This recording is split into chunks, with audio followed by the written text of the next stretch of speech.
कलाई में तडोर गे बहिनी कलाई में डोर।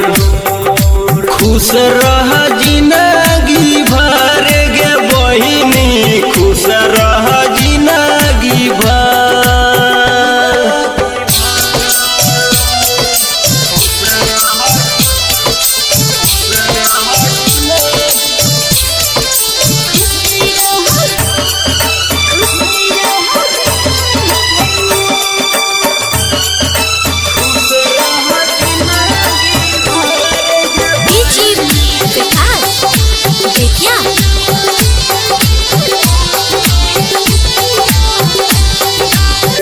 जीते जिंदगी में तोरा ने भूले वो हम साया बन के हम तोरा संग रहोगे।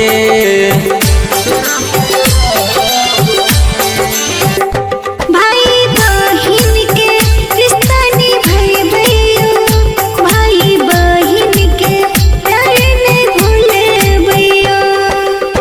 सुन प्यार जिंदगी भर निभेबो, सुन प्यार जिंदगी भर निभेबो।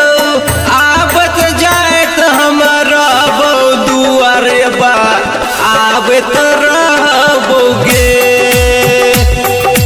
खुश रह जिंदगी भर मोर भैया, खुश रह जिंदगी भर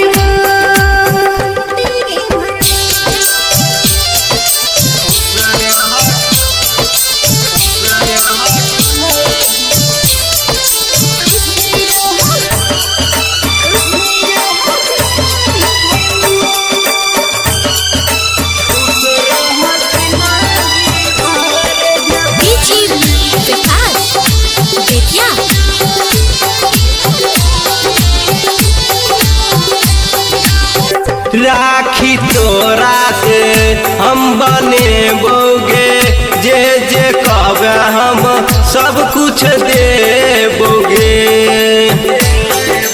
गे बहिनी। राइटर आशिक सुना भैया हो, घरे बा बोल कहिया हो। बबलू साथे हम भोरे गे बहिनी एगो भोरे भोर। खुश रह जिंदगी भर गे बहिनी खुश रह।